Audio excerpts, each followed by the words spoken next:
Welcome to Out of Bounds. I am your host, James Skrmetta. I'm not going to sit here and lie to you guys, alright?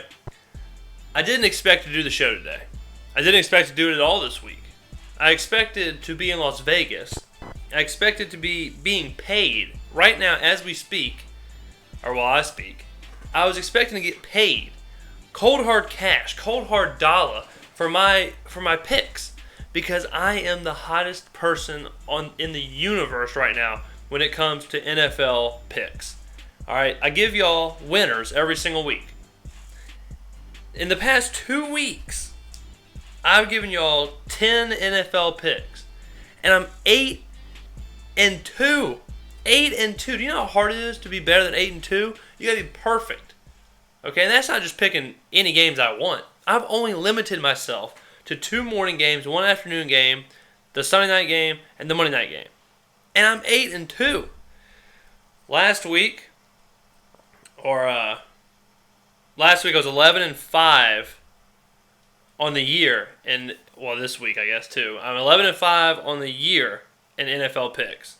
In total, I am 18-12, which is pretty damn spicy. So I'm going to start the show this week. We usually do this at the end, but I'm going to start it this week. I'm going to start it with winners. So I'm going to give y'all winners right off the bat. And then we're talking MLS Minute. Well, we'll talk Saints. A lot happened in New Orleans.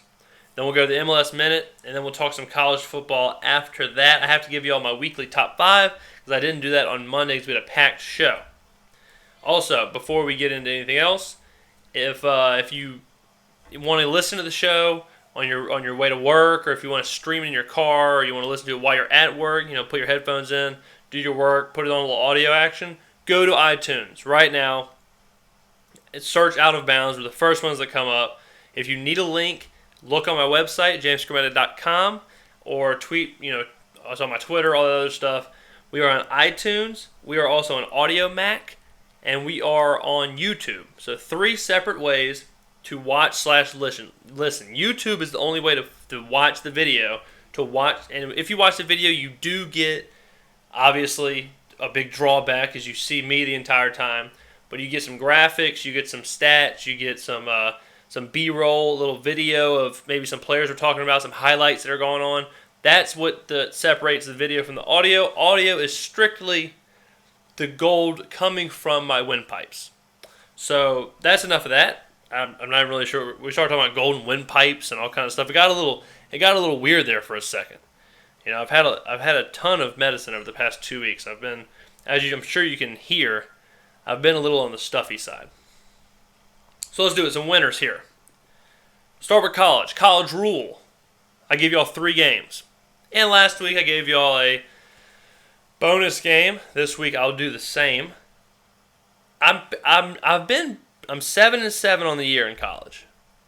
So I've been mediocre, average, which is the worst thing you can be in life.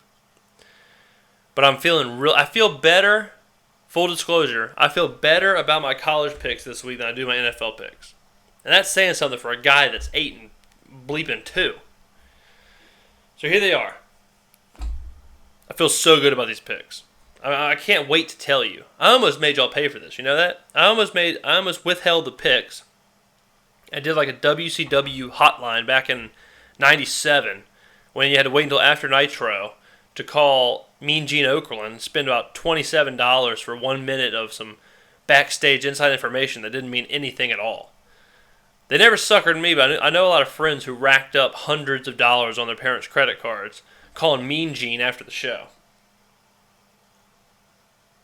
So here we go. College. First game, TCU minus 15 against Texas. I'm betting, this is how I looked at the line. Honest to God. I was going down the book sheet of lines, and I saw Texas, and I was like, all right, sweet. I'm taking whoever the other person is. And I saw it was TCU, and I was like, oh, well, this is a treat. I'm actually taking a good team. I think Texas is just a dumpster fire. It's an absolute mess. So I'm just going to keep betting against them until they prove that they're worth, their weight in oil or whatever the saying is in Texas. I don't know. So I'm taking TCU minus 15 against Texas. The only drawback is TCU scored almost 60 points last week against Texas Tech. Played a tough game. So I could see if there might be a little bit of fallback. It's hard to play games at that kind of a pace just 7 days away from each other. I get hungover for 7 days. So I can imagine how these kids are. Next game. Now these are the ones I feel really good about. Full disclosure, that TCU Texas game, my least confident pick, but man, these ones coming up. Woo! Here we go. Ole Miss -7 against Florida. Personally, I could not believe Florida was 4-0. I don't think Florida's that good of a team. I think they're moving up, but I don't think they're 4. I mean, you know. So I think Ole Miss is probably the 1A best team in the country, and yeah, they're in the swamp. And the last time that they went to the swamp, that's when we heard the greatest speech of all time given by Tim Tebow. The greatest speech in the history of sports. Not, you know what? Maybe the greatest speech in the history of speeches was given that day in Gainesville. They made a statue out of it. They made a statue out of the man's speech. When I hear it, I heard it because it's, the anniversary was this week or whatever. Or I guess every year is the anniversary. I don't know why I said that. But I heard it this week, and I couldn't. I was shaking to my core. It was like I was on the field. If someone would have been in front of me, I don't know what would have happened. I went into like a fevered rage. I was so motivated, so fired up. And then I remembered he wasn't in the NFL, and I just got sad. So then I was in a motivated, sad place, which is the worst place you can be. You don't want to just be some super sad, motivated guy, just doing all kind of activities, super sad. Like, oh man, I just got to keep doing things, but I'm terribly depressed. You don't want to be that guy. So I'm taking Ole Miss -7. I think they'll beat Florida pretty good. I think they'll run the score up a little bit. Florida, played in a tight game last week. Yes, their emotions are running high, but could there be a little bit of a layover? Ole Miss is not feeling that layover at all. They got it out of their system against Vandy, so they'll be ready to play. So I'm taking Ole Miss -7. Next game, Arkansas +7 against Tennessee. Now, I know what you're thinking. James, don't you think Arkansas sucks? Yeah, I do think that. I subscribe to that thought, that Arkansas sucks. But I also told you, crazy cats, last week that Arkansas is the kind of team that's going to catch these people sleeping. Brett Bielema has built a bully. And what bullies do is they wait for you to least expect it or when you're most vulnerable, and they punch you right in the mouth. And that's what's happening. Tennessee had arguably the worst loss in recent school history against Florida. And a terrible loss against Oklahoma. For all intents and purposes, their season is relatively over. If they were 4-0 right now, beating Oklahoma and Florida, they'd be in like top 10. But instead, they're out of the top 25, 2 losses, 2-2. The head coach is being run out of town. So I'm saying that they're tired. Their heads are all over the place. Bielema is going to come in there with his bulldozer offensive line and just going to punch Tennessee in the mouth. I'm not saying that Arkansas is going to win the game, but I'm saying it's going to be a low-scoring affair where Tennessee might start slow. Arkansas might, really have some possession, run it out. Close game, Arkansas +7, and a slop fest. Bonus, I'll give you all a bonus game. Clemson -1 against Notre Dame. Probably the best game on the slate this week. I think Notre Dame is really surprising people with how well they're playing, losing Malik Zaire. But I think Clemson could be one of the best 3 teams in the nation, honestly. And they're healthy, they're ready. Dabo's got them moving. I'll take Clemson, and I think Notre Dame will keep being overrated to an extent until they lose. You can only go so far with a backup quarterback, which is exactly what I said about Ohio State last year. So take that with a grain of salt. All right, pros. Philadelphia Eagles at Washington. Washington is not good. I think Philly's right now, I think you can get them at a kind of a discount because they're playing bad. The media is harping on them. But I think they'll get it worked out. I think they'll get it figured out. I don't think Washington has the firepower to keep up with Philadelphia if Philly starts moving the ball around like they want to. Next game. Carolina at Tampa Bay. I really wanted to talk about Cam Newton today, but I don't think we're going to get a chance to. It's a divisional game, yes, but I'm a quarterback guy. Y'all know that. Cam Newton, Jameis Winston, close game, 3-point game. I'll take Carolina. I can't see Tampa Bay winning this game, and if Carolina only wins by a field goal, we push. I got a lot of faith in Cam right now. The defense is still strong. I think they can still get to Jameis. And the Panthers could be 4-0 after this week. Next, that's my 2 morning games. Next game, I like this game a lot. Green Bay, Frisco, under 48.5. Green Bay basically has got it quarterback right now.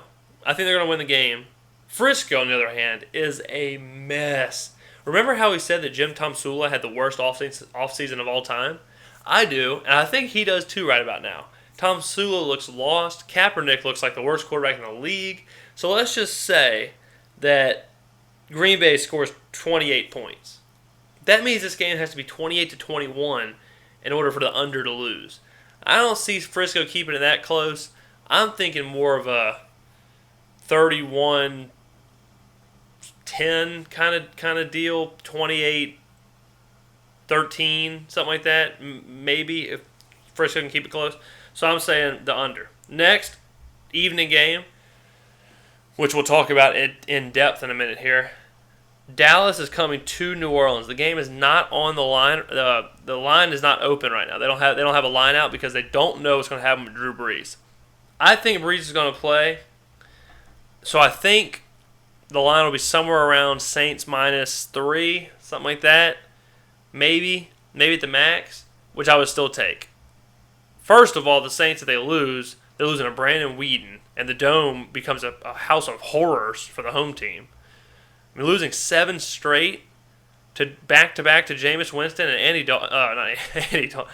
That was last year. But Jameis Winston and Brandon Weeden, oh my God, that'd be awful. I just can't keep imagining Weeden winning in the Dome. I can't fathom it. I can't fathom Terrence Williams, Joseph Randle, I kept calling him Julius Randle, Joseph Randle, and Brandon Weeden coming into New Orleans.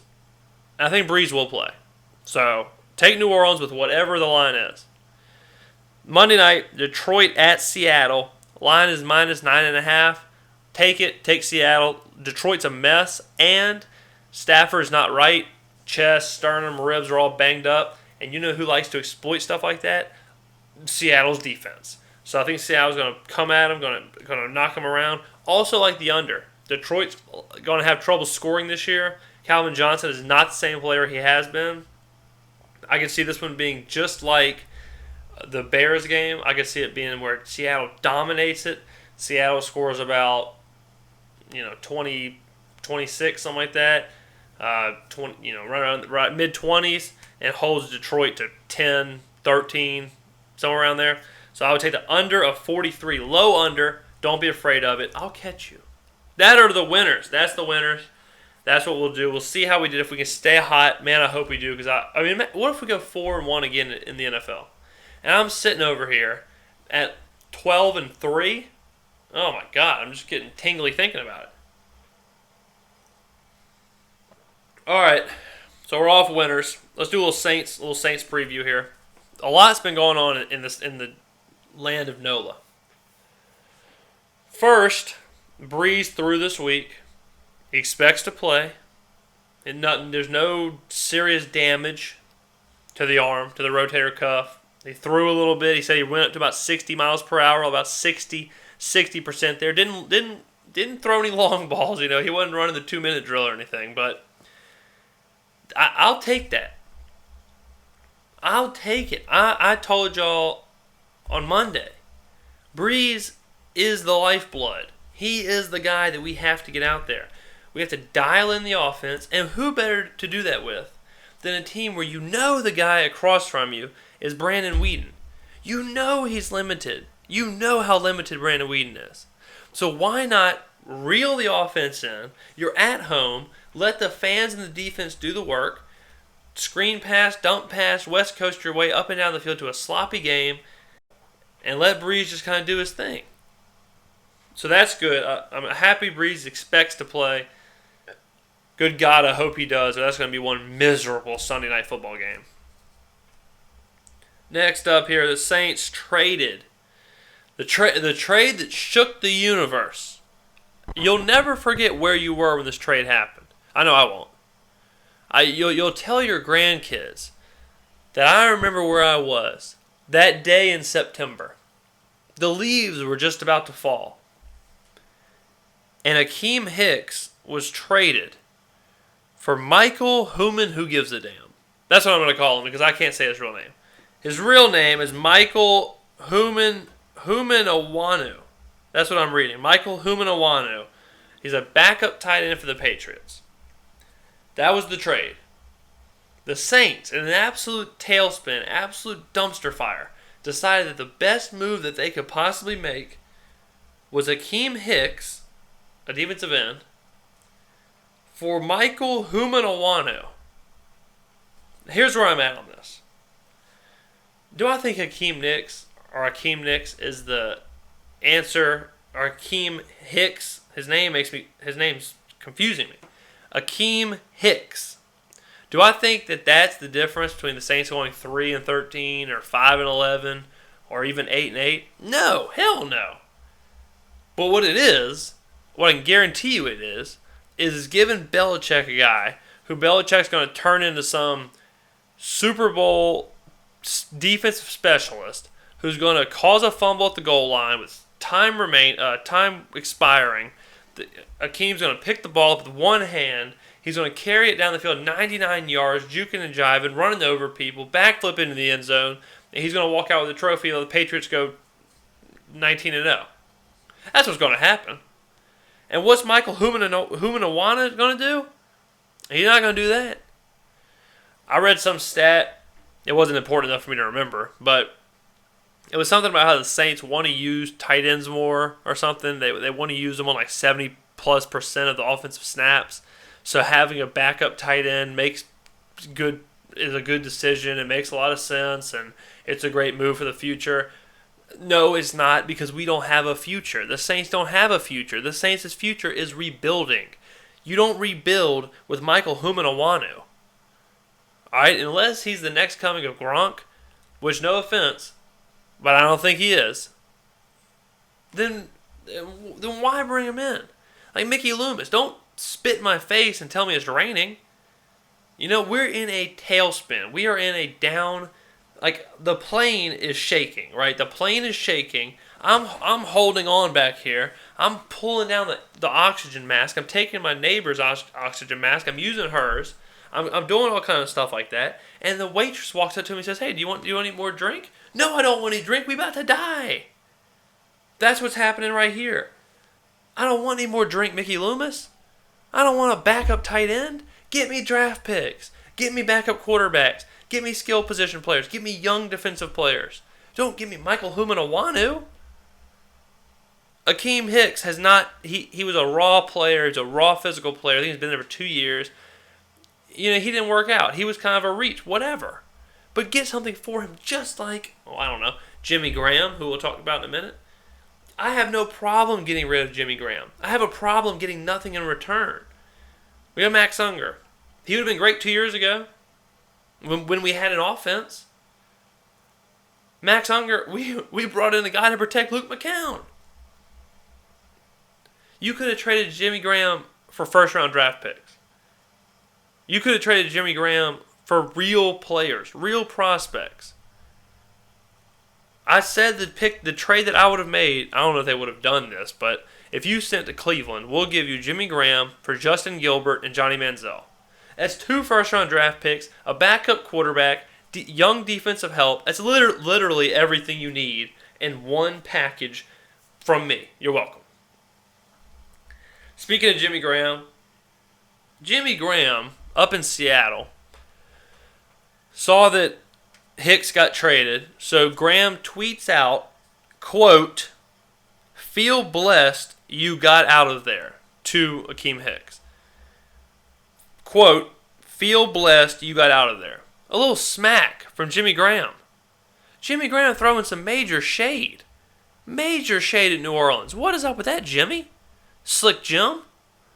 I couldn't believe it. Well, yeah, because he's a big softy. He's a big McSofty. That's what he is. He ain't even a McFlurry. He's a McSofty. Because you know how you got that big spoon in the McFlurry, you stick it in there, it gets stuck? That doesn't happen in the McSofties. I had no issue with getting rid of Jimmy Graham. You want to talk about somebody disappear? This is what you do. Beginning of the game, line up against Jimmy Graham, and then put it on him real quick. Get him a pop, and he's going to go away for the rest of the game. He is the anti-Gronk. Gronk is Gronk. Gronk will run through you. He'll play injured. He'll do whatever he has to do to win. Jimmy Graham, not the same. He's so soft. I think it was Cam Chancellor that called him soft. But alas, I'm not going to talk about Jimmy on my program. He's not going to get air on my program. You kidding me? But as far as the game Sunday night, it's hard to talk about unless I know Breeze is there. I think it'll be a close one regardless. I think it'll be sloppy. You got two teams with nothing on the teams. Dallas is walking in there, like I said, with Joseph Randle, Terrence Williams, and Brandon Whedon. Saints are walking in there with a banged-up Drew Brees or a healthy Luke McCown. No running game to speak of, and a Marquise Colston that's running on fumes. So I hope you have something better to do Sunday night.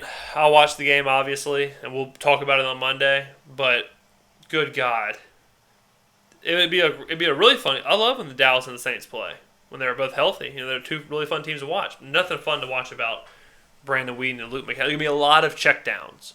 You're gonna see a lot of 5-yard passes. All right, let's do this. The MLS Minute. My scarf's way over there. I'm not gonna get up and go get it. There's only one game. It was the United States Open Championship, the third-ish most important title in America. 90 minutes was not enough in the U.S. Open Championship between Sporting Kansas City and the Philadelphia Union. Sporting KC found more late heroics and broke the heart of every single Philadelphian in the stadium, just like Clubber Lang did years and years ago when he almost killed Rocky. Sporting goalkeeper Tim Malia made 2 stops and penalties to send the Union away from their second consecutive U.S. Open Championship. Not just second consecutive, but the second consecutive U.S. Open Championship that Philadelphia has hosted and lost. They lost last year to Seattle, obviously at home, and then they lose this year against Sporting Kansas City. Tough for Philadelphia. Philly scored first on a Sebastian Le goal. Fun fact, that was his 16th goal of the U.S. Open Championships in his career. If he would have scored 2 more last night, if he got a hat trick last night, he would have the same amount of U.S. Open Championship goals as the Philadelphia 76ers had wins all last year. But it was a wonder ball from Christian Nemeth that tied it up and sent it to extras. It was an absolutely wonderful shot. It was gorgeous. And Nemeth put it right on the ticket. That tied it up. They went to extras, didn't score, went to penalties. It was actually incredible penalties, for real. I mean, the penalties were all top corner, top bins. They were all eating at Benihana's. It was a great game. It was on ESPN2. I hope everyone got to watch it. I mean, I'm sure it did better ratings than some of these baseball games, but it was a great game. Congrats. It gave Kansas City their second USOC title since 2012 when they last won it. All right, we're running up against the clock a bit here. I got this thing timed out pretty well. You know how we are. It's just pure excellence here in the lavish studios in Biloxi, Mississippi. I really wanted to work on this. I wanted to talk about this. I've been working on a hot take all week about, it came to me in a dream, that Cam Newton is better than Andrew Luck. And I would rather build on Cam Newton than Andrew Luck. Don't you want to talk about that? Maybe next week. Because we got more to talk about here. We got to talk college football because we didn't talk about it at all on Monday, and I don't even think we talked about it that much on Friday. I didn't give you all my top 5 Monday because we had a slam show. So I'm going to give you my top 5 here, and then we'll end the show talking about Leonard Fournette. Top 5, here we go. Number 1 stays the same, Ohio State. Why would I move them? I'm not going to move them until they lose. Number 2, Ole Miss. I think they're the best team in the SEC, and the best team in the SEC, to me, still gets... That's something. You're the second best. If you're the best team in the SEC, then you're probably the best team in the nation.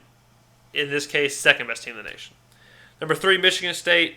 Their win against Oregon is still holding weight this early in the season. They're still taking care of business. Maybe Connor Cook is the real deal, but they're a team I would not want to go up against. They're one of the more polished teams. Number 4 is Georgia. Georgia is going to show you their true colors this week against Bama. They're 2-point favorites. First time Bama has not been a favorite in, I believe, 75 games, which is nuts. And Georgia is under Mark Richt. They are really used to letting themselves down. They always have these great teams, and they let themselves down. This year they have another great team. They have Nick Chubb, best player on the field in this game. But how much do you not want to play Saban when he's the underdog? I know I sure as hell wouldn't. You know, are we going to believe that Saban's about to go 3-2? He's going to lose 2 games. I mean, I've been saying that Bama's in a bad spot. I've been saying that Bama's going to start falling because of how he's building these teams. If he loses to Georgia, there's going to be real questions about Bama, and Georgia might just be a true playoff contender. They really might be, and they haven't been on this level since they murdered Colt Brennan in the Sugar Bowl. Number 5, I've moved up. A team took a spot up, and a team went a spot down. LSU is in my top 5. LSU is in my top 5. An impressive road win, a resilient road win against Syracuse last week. And Leonard Fournette is playing out of his mind, as Lil John would say. So I have them jumping TCU. On the bubble for me, Utah, who absolutely skull-dragged Oregon. Oregon unranked for the first time since Chip Kelly left, for sure. First time, and I can't imagine since when. But Utah, Clemson, TCU, also on the bubble. TCU still a good team. They just got they really shouldn't have beat Texas Tech, that freak bobbled ball. But TCU is dangerous. Clemson, if they beat Notre Dame, they'll probably sneak up into here. They'll probably knock off LSU or Georgia or somebody. And Utah, keep winning, Utes. Keep winning. All right, last thing we're going to talk about here. This week, let me get a sip of the Java. Thank you for allowing me that. All right, Leonard Fournette's the best player in football, college football. Best player in the nation. Certainly the best running back. But he's not Ricky Williams, right? I mean, he's not Ricky Williams. Y'all remember Ricky Williams? He ain't Ricky. He's damn close, but he ain't Ricky. And not only have people already given Fournette the Heisman, which is not easy to win as a running back, they're already saying he shouldn't play next year because he can't go into the draft this year. He has to play this year, play next year, then go in the draft. And people are already telling him to wait out this year or play this year, then sit out the next year, then enter the draft like how they were saying that Jadeveon Clowney should. That statement is lunacy, just nuts to me. On so many different levels. Number 1, what makes you think Leonard Fournette would go number 1 overall? Because that's the only reason you do it, right? Why? What makes you think that Leonard Fournette would go first overall in today's NFL? What sense does that make? I guarantee you this. I promise you this. If Fournette could come out of college right now, or come out of the pros after this year, or come out of the college to go to the pros this year, and he won the Heisman, he still would not go over Cardale Jones or whatever quarterback was deemed number 1, whether it's Hackenberger or Cardale Jones or Connor Cook or whoever. Fournette would not go above them. No first overall pick in today's day and age is going to be a running back. It makes no sense. Running backs hold no value in the NFL. Have you not? Who's the best running back in the NFL? Who has been for the past 5 years? Adrian Peterson. How many playoff wins does he have? How many Super Bowl rings does he have? I'm waiting. You know the answer. 0. Name another incredible back that just gets wasted. It's all over the place. I know some people might say, oh, Marshawn Lynch. Well, yeah, Marshawn Lynch also has the best defense we've seen since the 2000 Ravens and Russell Wilson. That's a little different. Running backs do not hold value whatsoever at all. Write it down. I got a couple people you can talk to if you don't believe me. Reggie Bush, Ray Rice, Monty Ball, Mark Ingram, Trent Richardson, Cedric Benson, Chris Johnson. All incredible running backs who were great in college, had a little spurt in the NFL, and then got canned. Where's Ray Rice? I understand it's a different situation. Where is he? He was one of the best 3 running backs in the league at one point. Nobody wants him? Where's Monty Ball? Most touchdowns in college football history? Where's he at? He was a Heisman contender. Played for Wisconsin. Denver didn't want him. Denver wanted to run with C.J. Anderson. Monty Ball's not even on a team. He's free agency. Trent Richardson, Heisman contender, played at Bama. Where's he at? Selling insurance. Mark Ingram, Heisman winner, played at Alabama. Great running back in college. What happened to him? Drafted in the 20s, dying in New Orleans. Who else I got to talk about? Reggie Bush, probably maybe the best college player of all time. Maybe the best college running back of all time, talent-wise. Taken second overall, journeyman in the NFL, never really put it together. Can't we just enjoy a player? Can't we just enjoy Leonard Fournette? That's what college is for. College is for players to have flash and to have flair and to have fun and to dominate and to play in these huge passionate crowds and do their thing. Then they get to the NFL and they get paid millions and it's big business and they have grown men trying to take their job and they get traded and they get cut and they get injured and a new guy's there and there's salary cap problems. And that's how it eats them up. Ricky Williams had an incredible NFL career and got eaten up by the machine. The machine will grease its little wheels. Like Leonard Fournette sitting out this year, if he won the Heisman, had 2,500 yards this year, 30 touchdowns, didn't play next year, he does not get taken in the top 5. Write that down. You have to have a quarterback. You have to have other things before you can sit there and get a running back and then run the ball 30 times a game. That doesn't even happen. Running backs don't even run the ball 30 times a game anymore. And that's what you have to do in order to justify taking a running back first overall. You know what would happen? And I'm going to make this quick because we're running up against the clock. You know what would happen if you started taking players out of college and let them sit out a year like Jadeveon Clowney and Leonard Fournette? You turn it into college basketball. And college basketball is unwatchable because you don't know who these players are. They're starting players who should not be starting because the starters, or the should be starters, are in the NBA. They're in the NBA when they should be starting in college. Like, we depleted college basketball. Do not deplete college football, which is glorious, by letting players sit out or telling players to sit out or making it some kind of a benefit, even though these players wouldn't benefit. That's so selfish by the families of these players telling them to sit out. It's so selfish for the agents or whoever is telling them to do this. Look, you want some advice, players? Go give them hell in college.